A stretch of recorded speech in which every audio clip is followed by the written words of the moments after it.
जय श्री राम। शंखनाद में आपका स्वागत है। महाराष्ट्र में बीएमसी चुनाव की घोषणा हो चुकी है। तैयारियां जोरों पर हैं और गठबंधनों के बीच सीटों का बंटवारा हो रहा है। लेकिन इस सब के बीच में जो मझधार में फंसे हुए हैं वो उद्धव ठाकरे हैं।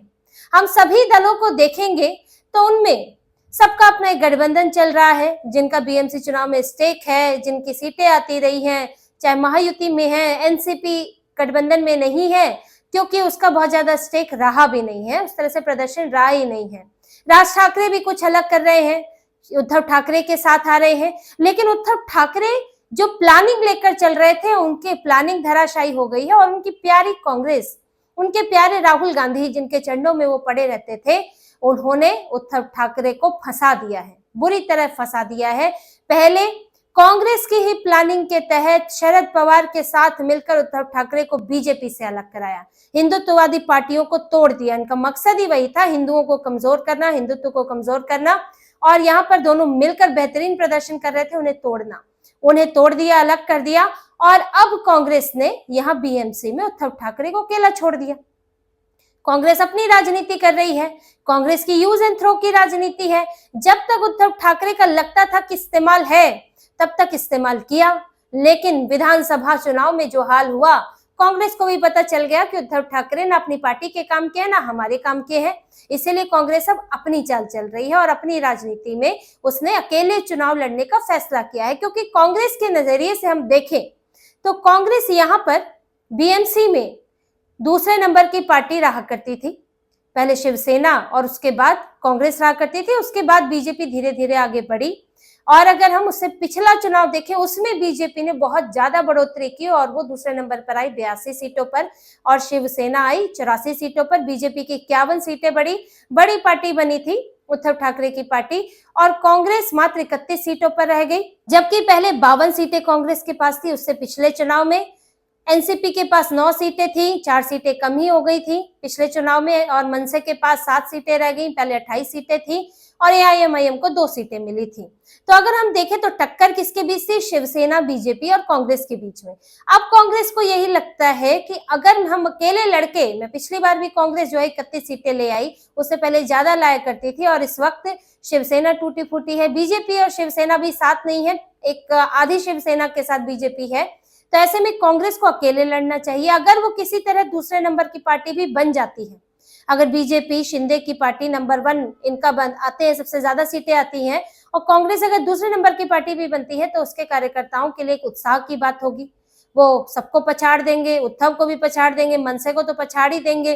तो ये कांग्रेस सोचकर चल रही है कि कम से कम यहाँ तो कुछ राहत वाली खबर हो। जीतना तो संभव नहीं है, लेकिन दूसरे नंबर पर तो आ जाए।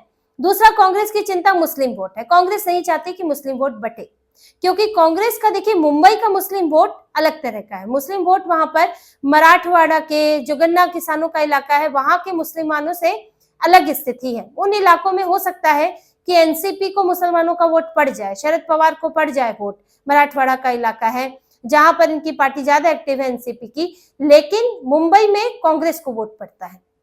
बहुत मुश्किल है कि मुसलमान यहाँ पर अब ठाकरे और शिवसेना, ठाकरे और उद्धव ठाकरे के साथ राज ठाकरे और उद्धव ठाकरे के साथ मौजूद शरद पवार को वोट दे दे, ऐसा बड़ा मुश्किल है। और यहाँ पर कांग्रेस का अच्छा खासा यहाँ पर दबदबा रहा है मुस्लिम वोटों के बीच में। तो कांग्रेस को लगता है कि मुंबई में हम मुसलमान वोट क्यों बांटे? अगर आप आओगे यहाँ पर उद्धव ठाकरे के साथ, तो पहले तो सीटें बांटनी पड़ेंगी।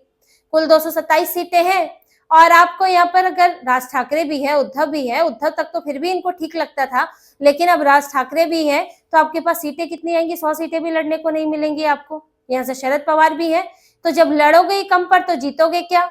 फिर ये भी दिक्कत लगती है कि राज ठाकरे, उनकी हिंदुत्ववादी छवि रही है, उद्धव ठाकरे ने तो खुद को रंग लिया तुष्टीकरण में, खुद को साबित भी करने में लगे हुए हैं।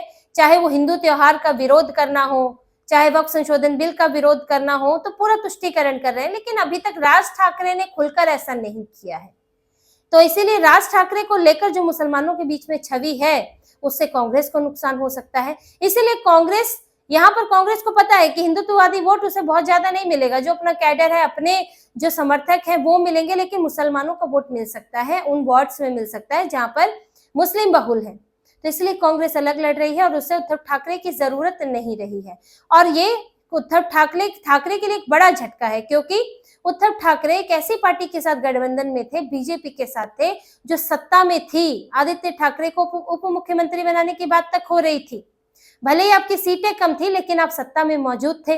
और ये ऐसी पार्टी है बीजेपी जो साथ देती है, और ये कोई ऐसा नहीं है कि कहने की बात है, ये दिखता है। और वो दिखता है पिछले बीएमसी चुनाव में। देखिए हुआ क्या था।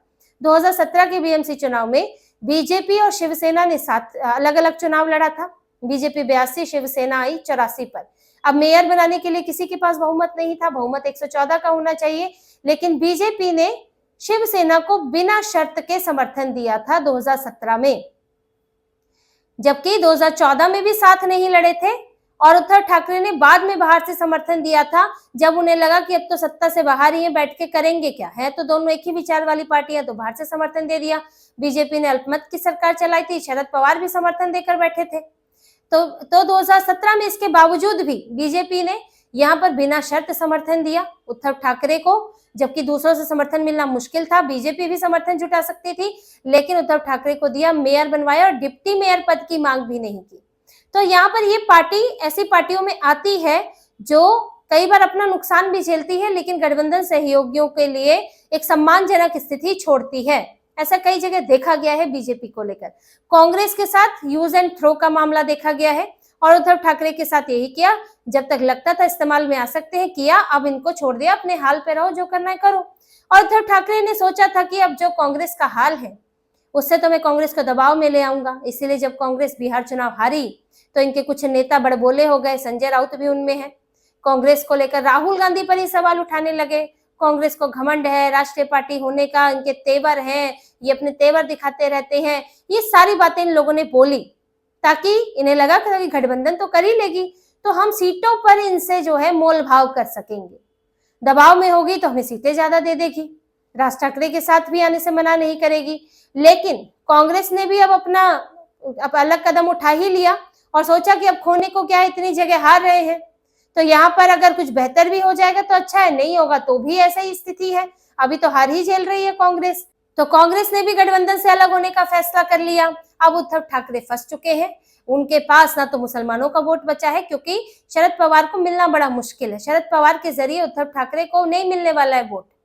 ये तो विधानसभा में भी बहुत कम देखने को मिला था। जो शिफ्ट हुआ था कांग्रेस से शिफ्ट हुआ था, तो उनको दिक्कत है, मुसलमान वोट नहीं मिलेंगे। और राज ठाकरे को साथ लेकर भी हिंदू वोट मिलना मुश्किल है, क्योंकि उनके खिलाफ माहौल बहुत खराब है।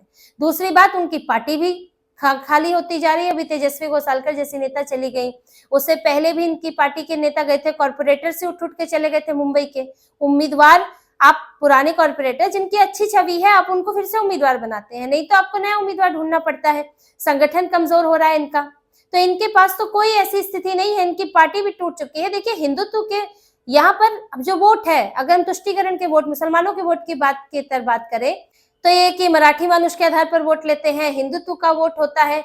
और यहाँ पर ये सारी पार्टियां जो है ये हिंदुत्व के वोट वाली हैं। बीजेपी है, शिवसेना शिंदे है, यूबीटी है और मनसे है, जो हिंदुत्व के वोट पर दावा करती है, हिंदुओं के वोट पर। लेकिन यहाँ पर जो दिख रहा है, वहां पर बीजेपी और शिंदे की पार्टी पर ज्यादा भरोसा है। विधानसभा में हम देख चुके हैं, विधानसभा में राज ठाकरे का भी कुछ नहीं हुआ। तो ये जो वोट है, ये वोट इनसे पहले ही छीन चुका है और इनकी पार्टी टूट भी चुकी है, उद्धव ठाकरे की पार्टी। तो पिछले चुनाव से स्थिति बहुत अलग है। और पिछले चुनाव में बीजेपी जितनी पहले उस वक्त भी बहुत मजबूत हुई, 51 सीटें आगे ले आई और दूसरे नंबर की पार्टी बन गई, जबकि अभी तक नहीं बनी थी। और अब तो 2017 के मुकाबले और ज्यादा मजबूत है, सत्ता में भी है। और एक आधी शिवसेना भी बीजेपी के पास है, और बीजेपी के पास कई नेता गए हैं, कांग्रेस के भी और यूबीटी के भी। तो इससे बीजेपी पहले से कहीं ज्यादा मजबूत है, जो कि शिवसेना के लिए, यूबीटी के लिए बड़ा खतरा है। तो यहाँ पर फंस चुके हैं। और इस मझधार में, इनके मझधार में फायदा उठाने के लिए है शरद पवार। देखिए शरद पवार को पता है कांग्रेस ने साथ लिया नहीं होगा, नहीं हुआ होगा कांग्रेस से गठबंधन, क्योंकि पहले भी अलग चुनाव लड़ते रहे हैं। कांग्रेस को कोई खास फायदा शरद पवार से होता नहीं है, उनकी बहुत ज्यादा यहाँ रहा ही नहीं है बीएमसी चुनाव में एनसीपी का। तो इसीलिए कांग्रेस के साथ गठबंधन नहीं हुआ, इसलिए यहाँ आ गए कि चलिए इन्हीं के बहाने कुछ मिल जाए, क्योंकि अकेले लड़ेंगे तो जीरो होंगे, उनको तो फिर वैसे भी कुछ नहीं मिलने वाला है और पार्टी के बुरे हाल हो जाएंगे। इसीलिए गठबंधन में ही रह लो, महाविकास आघाड़ी में कहलाएंगे, कुछ एक सीटों पर फायदा भी मिल सकता है। तो शरद पवार तो अपना फायदा देख रहे हैं। उन्होंने जो कांग्रेस और उद्धव ठाकरे को साथ लेकर आए वो अभी क्यों नहीं लेकर आ गए? क्यों नहीं कांग्रेस को मना लिया उन्होंने? या तो संजय राउत को भी काम पर लगाया हुआ था कि जाओ दौड़े दौड़े दिल्ली जाओ, मुलाकात करो, कांग्रेस को कैसे भी मनाओ। उद्धव ठाकरे तो एकदम वो ऐसे हाल में आ गए थे कि बस चरण वंदना के हाल में आ गए थे कि कैसे भी कांग्रेस को मना ले। लेकिन राहुल गांधी माने नहीं, उनकी और कोर टीम भी नहीं मानी कि इनके और जो प्रदेश की टीम थी उनका भी कहना था कि हम अकेले लड़े तो ज्यादा फायदा है, हारने को भी है क्या, और कुछ पा गए तो और अच्छा है, तो कम से कम अपने बूते पर पाएंगे, सभी सीटों पर लड़ पाएंगे। तो इसलिए कांग्रेस ने अपना देखा, शरद पवार अपना देख रहे हैं, और यहाँ उद्धव ठाकरे दोनों तरफ से उनको नुकसान हो रहा है। तुष्टीकरण के वोट, मुसलमानों के वोट उनको मिलने वाले नहीं है, हिंदुओं के वोट उनके हाथ से जा रहे हैं, तो फंस चुके हैं। जो उन्हें हिंदुओं से दूर करने वाली कांग्रेस, बीजेपी से दूर करने वाली कांग्रेस ने आज उद्धव ठाकरे को छोड़ दिया है। आज उद्धव ठाकरे को जो उन्होंने सपने दिखाए थे, आज वो सब धराशायी कांग्रेस ने कर दिए हैं, और आज उद्धव ठाकरे हिंदुओं से वही धोखेबाजी का परिणाम भुगत रहे हैं। जिन तुष्टीकरण वालों के साथ वो गए, जिस कांग्रेस के साथ वो गए, आज उसी का नतीजा है कि उद्धव ठाकरे अलग थलग पड़े हैं। और उनके साथ राज ठाकरे भी आकर भी उन्होंने भी यही हाल उनका हो गया है। हालांकि उनकी अपनी अलग मजबूरियां हैं, अलग राजनीतिक मजबूरियां हैं, क्योंकि उन्हें भाजपा के साथ भी जगह नहीं मिल पा रही है, तो उन्होंने ये ठिकाना ढूंढा है अपना। लेकिन दोनों का ही हाल यही होने वाला है, ना घर के ना घाट के, ना इधर के मिलेंगे वोट ना उधर के मिलेंगे वोट। और बीएमसी में जो बचा खुचा भी रहने वाला था इनका, उद्धव ठाकरे को जो उम्मीद थी, अब वो भी उनके हाथ से निकलती जा रही है। तो इसी तरह की और खबरें और विश्लेषण आपके लिए लाते रहेंगे। हमसे जुड़े रहिए, सब्सक्राइब कीजिए, कमेंट कीजिए। बहुत बहुत धन्यवाद। जय श्री राम।